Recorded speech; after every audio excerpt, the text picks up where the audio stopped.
Welcome to the Equity Team Podcast, where we provide Sedona, Arizona real estate insight to help you thrive during your next real estate transaction. Hello, this is Chad McMahon with the Equity Team. Welcome back. In this episode, I'm going to be sharing one of our many kind of secret sauce methods of getting a great deal for our clients. So what I'm going to do is I'm going to share my screen and I'm going to show you just again, one of these really powerful tools. So one of the methods that works really well in the market that we're in right now, which is it's a softer market. There's concern that sellers and buyers have right now about what's potentially around the corner. But there's also a lot of hope, and we've seen interest rates come down. So anyway, one thing that's working really well for us, and part of this is how we negotiate with sellers and listing agents. It's how we communicate. It's how we present it. It's how we stay in touch. You know, all these things are critically important, but it's basically presenting an offer on properties that they meet two criteria. One is they've been on market longer and they haven't sold. The other criterion is that we've already seen a price reduction. It's not just stuck at the same price. So here's the sweet spot. Okay, the sweet spot. Now you can see here agent days on market. I did this in descending order. This one on Arabian's been on market for 804 days. Now that could be a great thing, or it might be too long, believe it or not. Let me scroll down and I'm going to show you the sweet spot. The sweet spot starts right about here at 3 months, 90 days. Okay. So right around it could be that there's an amazing opportunity with something that's only been on the market for a month or 2 months. And that happens too. But typically around 3 months, sellers start to get pretty itchy. They get pretty anxious at that point. That's pretty normal. Sometimes, you're going to have sellers that say, oh, I don't need to sell it. There's no rush. It's okay. But they start to feel that when you hit about 3 months and they start to get more motivated. So 90 days on market, 90 days to about 150 days is a really good sweet spot. That's right in that time, because it can get to a point where some other things happen. Maybe sellers say, forget it. I'm not even going to sell my property. I'm going to pull it off market. We'll try again in a year or two. And then when they make up their mind, even if you do reach back out again, then they're like, no, it's not for sale. So it's a fickle thing. You got to strike while the iron is hot. And this is that sweet spot. Now, the other thing that you look for is, from the original listed price, has it come down in price? Have they done price reductions? So just as an example, let me go ahead and show you. I'm going to go start here at 90. Okay. So you can see this one here. It's listed at just shy of 2.3. It was originally listed at 2.45. So they've done a price reduction. They've been on market for 3 months. So this would be something that there's an opportunity there. This one on Cougar. So this one doesn't feel like it's really much of an opportunity there. They've come down in price 50,000. So I would say with this strategy, you could try, but I would say skip it. Same thing with this one, listed 759. It's at 750.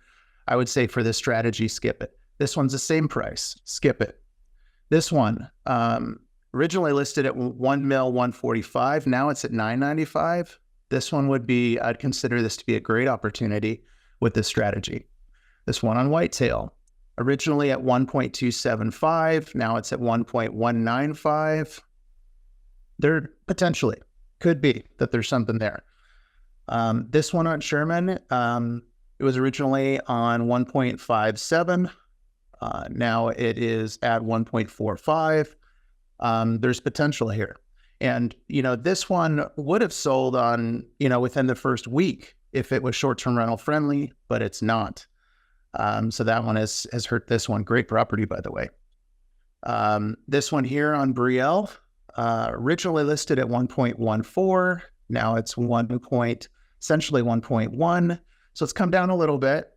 Not much, but maybe there's room for something. This one here hasn't changed at all in price. This one here has come down quite a bit. So I would say this is, there's room here. Now, that being said, this is identifying the problems, and this is something your agent should do. But the next step is going to be, identify a property that you most love and the one that you really want, and then have your agent put in an offer for you, something that's not obscene. I mean, this strategy won't work except for maybe 1% of the time. If the offer is too low, that's a given.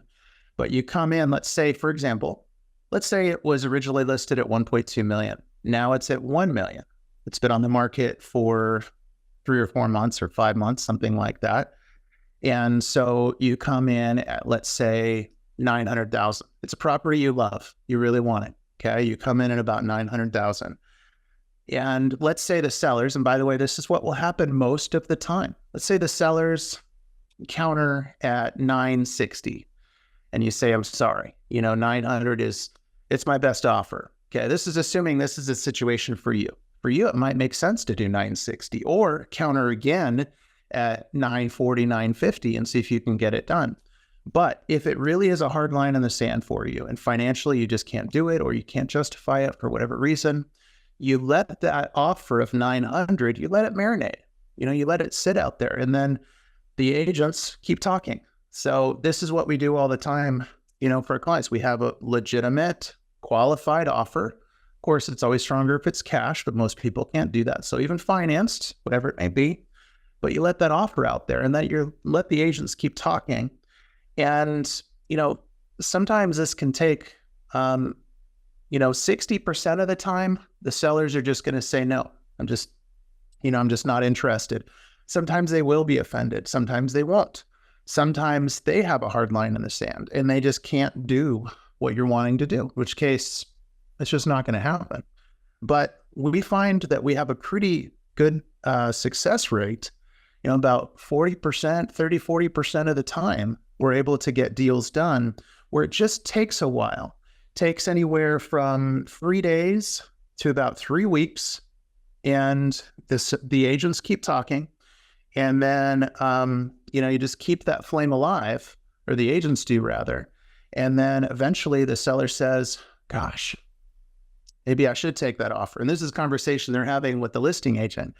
And then it comes together. And it's a beautiful thing because then it becomes a win-win. It's not anything anyone is forced to do. It works well for the buyer that can be a little bit patient, gets them a great deal on something. And then the seller gets to sell this property that for whatever reason has been more challenging than they expected, or maybe their finances have gotten worse, or whatever the situation is, and they need to get it done. So this video is not an instructional video on how to lowball. That's not the goal here. Okay, it shouldn't be lowballing offers, win-lose negotiating. That's not what this video is about. This is a video that is to just remind everyone that there are a lot of ways to get, deals that don't involve throwing out a ton of lowball offers. And this is a patient strategy based on seller activity, property activity, and there are a lot of different components of it.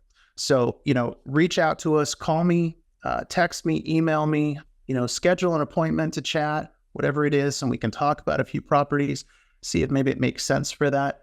But I hope this has been helpful, and I sure hope to hear from you. All right. Take care. Stay safe. Thanks for tuning in to the Equity Team Podcast.